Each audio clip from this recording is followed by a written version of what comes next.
It feels like the moment we've all been waiting for. The Commanders are back on the field. Josh Harris is the new owner. FedEx Field is ready to explode. Let's have a podcast.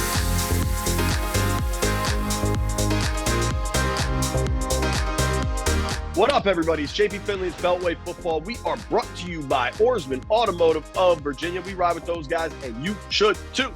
You can check them out online, oarsmanva.com. They've got 7 locations all over Northern Virginia.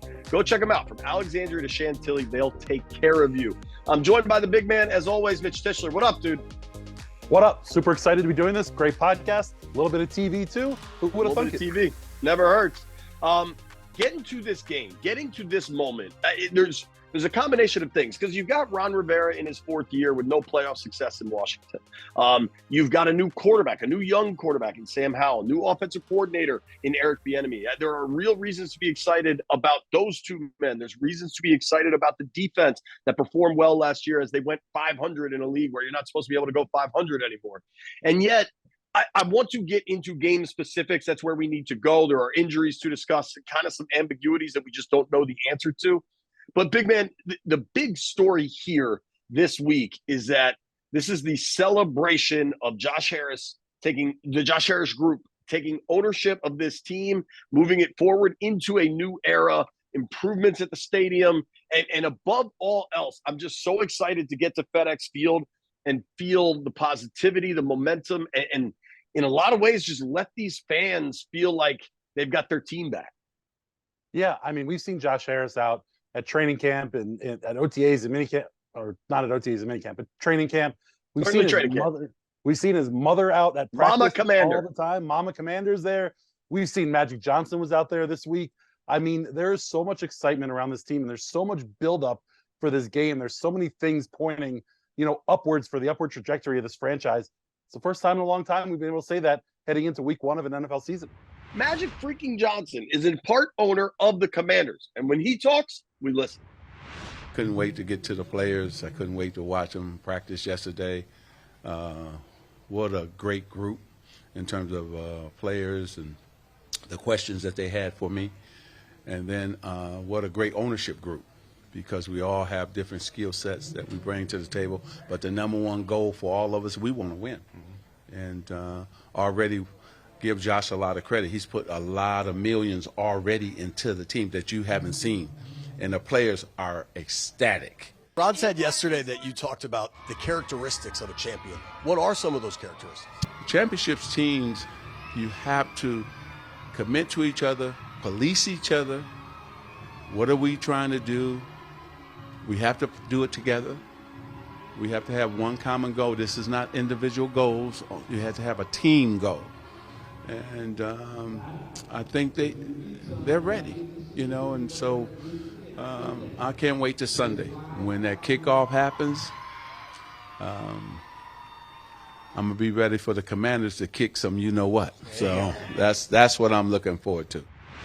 Now there's football to talk about, and we're going to talk about football. Real quick, a sellout football game, too. A sellout football game. The Commanders haven't had a sellout of mostly Commanders fans in a long time, and we've heard the owners joke about it. I'm excited to watch FedEx bump again.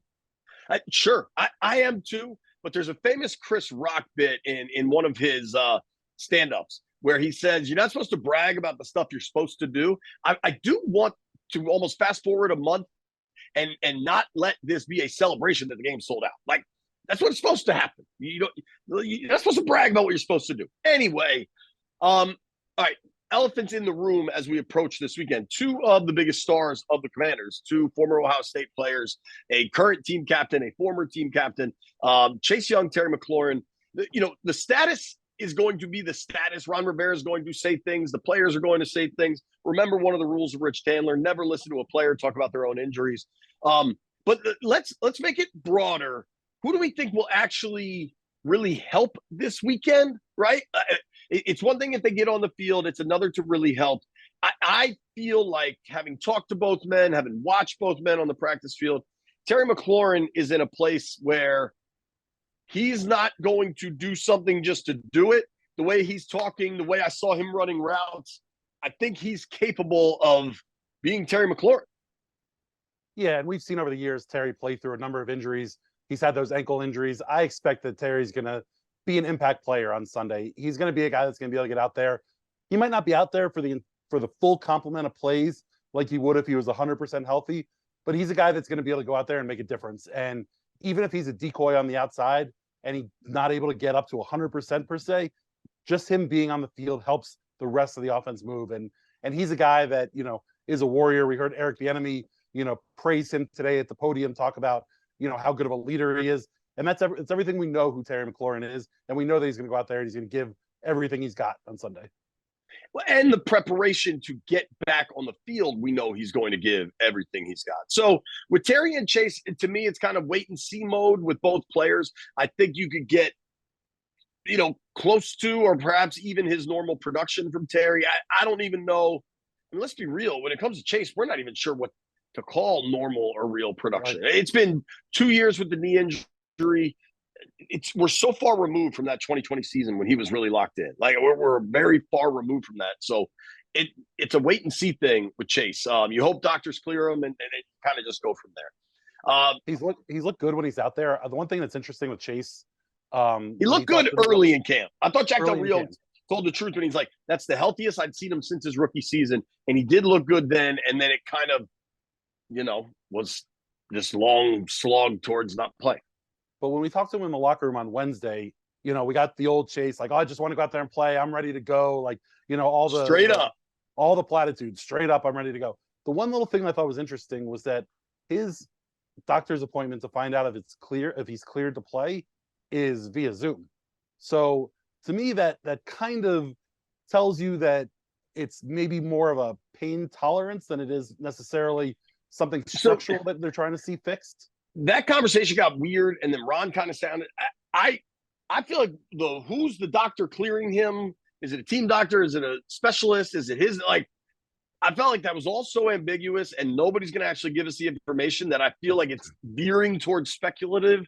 And I was like, all right, I'm going to sidestep this, and we'll see what we see. I mean, because think about last year coming back from the knee. It was he's cleared. Is he mentally clear? Like, it was just all this back and forth, and ultimately, the guys on the field are what's going to make a difference. So let's start with the guys on the field. We'll start with offense as an ode to Pete Haley. We'll start with the skill position guys. How do they win this game offensively? The one thing that really stands out to me is it's a rematch of the Super Bowl with Eric Bieniemy now calling plays for the Commanders, who was calling plays for the Chiefs in the Super Bowl last year, and then Jonathan Gannon is the defensive play caller, defensive guru for the Arizona Cardinals, their new head coach. He was the D coordinator for the Eagles in that Super Bowl last year. I just find that as like an interesting little niche. How does this offense beat the Cardinals, Mitchell? I wonder if after the game, the Cardinals defensive line is going to complain that they were slipping the whole day. That's why they weren't able to get after the quarterback, a la the Eagles in the Super Bowl. I think it's going to come down to time of possession. I think that the Commanders need to hold on to the ball. I think they need to run the ball with Brian Robinson up the middle, kind of take the heart of that Cardinals defense. There have been so much consternation about this Commanders O-line, all offseason.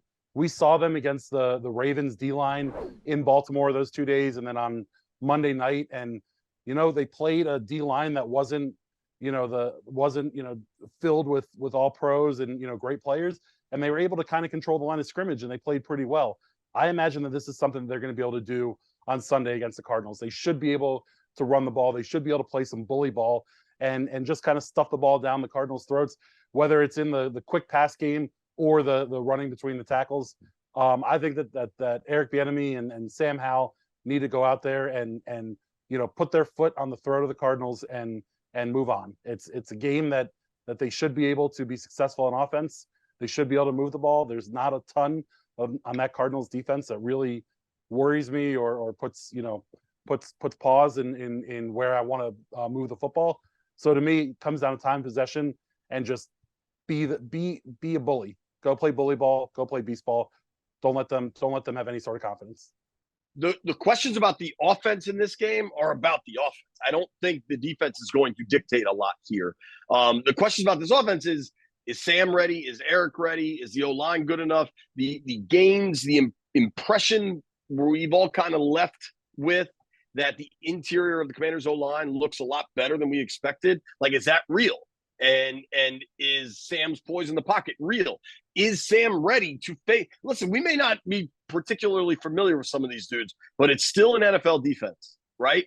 And there's still pro football players on there, and they can get to the quarterback if the pass pro is not right. And so I think there are some questions, frankly, if Sam is up to the task, if he's ready to beat disguised coverages and ready to handle blitzes coming his way. So those, to me, are the questions. They're more internal than they are external.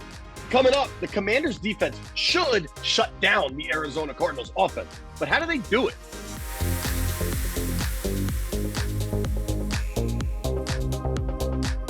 We know what the Commanders' offense should do. Now it's time to talk defense. The defense is supposed to be the strength for Washington. And if you look at Arizona, I mean, Josh Harris, Ron Rivera have been served surf and turf on a silver platter. Like, you got to dominate this thing. Josh Dobbs or Clayton Tune at quarterback for the Cardinals. Looks like it's going to be Dobbs. The only thing, I don't even want to say worry, because that's unfair to the word worry. The concern, the issue here, I do think at times Washington struggled to contain the run last year. We've seen them struggle against running quarterbacks. Dobbs can move. James Conner is an able running back. They should give him 100 carries in this game. I do kind of like the Cardinals O-line. They added Paris Johnson, the big rookie tackle out of Ohio State. Your boy, I know, Will Hernandez. They had Will Hernandez. Yeah, that right side of the offensive line. That to me is like I don't want to say lone concern, because I do like, I mean, you still have Hollywood Brown, you've got Rondale Moore, like Zach Ertz, what version, how full he's going. But like, considering the quarterback questions, to me, if they can shut down the run game, Arizona's gonna have a real hard time moving the football. Yeah, I believe there are 4 new starting offensive linemen for the Cardinals.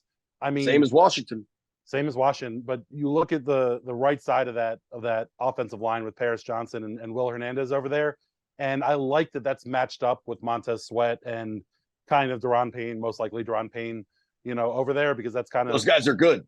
those guys are real good. But the problem has been containing the edges and letting those guys kind of get around, letting teams get around the edge and make big plays, because the linebackers haven't been able to flow quickly enough between Jamin Davis and Cody Barton to get over there to make plays. And so, James Conner is a good running back. He's a guy who can make plays. And if the Cardinals are going to win, I talked about time of possession with the Commanders, to win this game. The Cardinals are going to run the snot out of the ball. They're going to try and slow this game down to a crawl. And, you see that in the Vegas over-under, I think, is 39, which is pretty low for a NFL game. I think you're going to see... It's very low for an NFL game with a 7-point spread, too. That's very low. We're going to get to our predictions later in the show, and we'll have a score prediction. Let's pause. Let's take a deep breath. Remind ourselves that football is back. Then we're going to make some bets.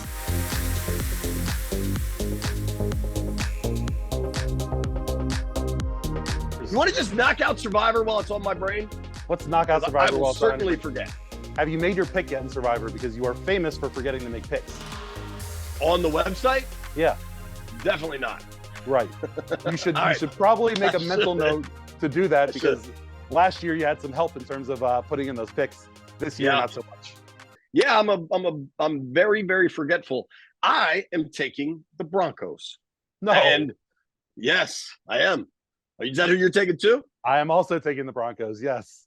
All right. I'm riding with Russ Wilson. Yeah, I'm in this thing for the long haul. I don't want to take one of the obvious ones. I don't think the Broncos are going to win a ton of ball games this year, but I do think they'll beat the Raiders on Sunday afternoon. Sean Payton, and they've lost 6 straight to the Raiders. I just think they're going to be so amped up for this thing. I like the Commanders if you need a Survivor pick. I just think I might want them later. And I'm a Zag when the world zigs guy. All right, 100 chips, big man. Give me the numbers. And are we doing wackies, or are we doing straightforward? There are wackies available. We're not doing 10 different bets. We're not doing parlay. We're not doing 3, 4, 5 team parlays. No parlays. All right. No parlays, just straight bets. I'm going to put my 100 chips on Jahan Dotson receiving yards. I think Jahan's going to get over 40.5. And so throw me all 100 chips on Jahan Dotson over receiving yards. If I ask you something, will you answer it honestly? Sure. Like 100% honestly, not TV pod. Pod's pretty honest, not television honest. Yeah. Are you going all 100 chips on Dotson because you don't want to have to take the Cardinals +7? Yes. All right. Here's the thing. I think the Commanders win the football game. There's seemingly far too many people. On the Commanders nationally and locally and all over the place thinking that they're going to walk in and just blow out the Cardinals. We did this on the radio, I think, JP. I've talked about it a couple different times. Last year, the Bears finished 3-14. Week 1, they played the 49ers and went out and beat them. Last year, the Texans finished 3-13-1, and the Colts had to have a 17-point fourth quarter to muster a tie in week 1 against them. Every year, it seems like these teams that everyone expects to be the worst team in the NFL comes out and plays well in week 1 because you have no tape on Josh Dobbs. You have no tape on this Cardinals offense. You have little tape on the Cardinals defense. And so they can come out and be confusing and be different and throw some wrinkles in there that the opposing teams aren't ready for. And so I don't think the Commanders are going to lose, but 7 points for a second. Yet you're not taking it. Correct. I'm not taking it because I think Jahan Dotson is a mortal lock to get over his receiving yards. And I don't care about the luck portion of it. Did you call him Dotson? I said Dotson. I imagine all the actions on the under. Yeah. Give me the over. What the hell? All right. I don't know if I'm allowed to say that either. There you go. This is a strict, I don't want to be a wet blanket at a party. Totally agree.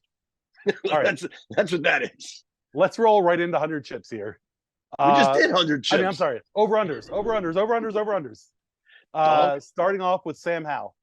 205.5 passing yards in the game. What do you got? Over. I think that total is based off the Dallas game when the passing yards were really slim, and frankly, the attempts were really slim. We're looking at a new offense. I think if they're having success early, they're going to try to keep building that success to build this young man up as the games get harder and harder. If they're not having success early, you're going to see plenty from him. I think I'm more curious about like attempts with him if he gets to 27-ish. But 205, I'm going over. I think you get to like 220. I'll also take Howell over. I think we've seen how much Bieniemy likes to throw the ball, certainly in the quick passing game. He uses it as an extension of the run game. We saw a lot of screen passes in practice. We didn't see it in the games. I think on Sunday, that's when we're going to start seeing that happen. So I got over 205.5 also. All right, what are we doing next? Brian Robinson, rush yards total. What are we doing? Brian Robinson, rushing yards, 57.5. Now, when I sent you the number last night, it was 53.5. It's since gone up to 57.5. 4 yards is a pretty large jump in a short period of time. So I'm gonna start with I'm gonna go under the 57.5. I think they're gonna run the ball a lot. I just don't know how successful they're gonna be. And I think that quick passing game is going to really eat into the Brian Robinson touches. So give me under 57.5. I think we're being pretty similar here. I think I'm also going under. The jump from 53 to 57 is odd and makes me think that a lot of people started pounding that over. And I think we got to be realistic that I think B-Rob is your primary back, but I think this is really close to a timeshare in the backfield. And like, if you told me Robinson finishes with 55 and 15 and Antonio Gibson finishes with 40 and 24, like I could see that. And he averaged 66.4 yards per game last year. All right. And that was in a very run-first, grinded-out offense, which I don't think we're going to see. We got some fun ones. So I'll read the fun ones first before we get to the one we finally did. First one, Stefan Krier, our buddy, I believe he's the German dude. Yeah. He wanted over under Commanders procedural penalties 2.5, and I kind of disliked it because they've been pretty strong in the preseason in terms of being coordinated and being not getting penalized for the procedural stuff. But I think you got to go faster or just tell us the one you're picking. Johnny Guccione dropped Over under 1.5 Cardinals QBs. That was kind of fun. Lestag, our buddy over in the UK, tweeted out pictures of Josh Harris shaking hands with VIPs. Over under 3.5. Gary Sheehan set the over under at 1.5 for Commanders forced turnovers. Where are you at on that one, GP? You got to go over on that. Dude, you got Josh Dobbs and Clayton Tune at quarterback. It's high, but I'll take the over.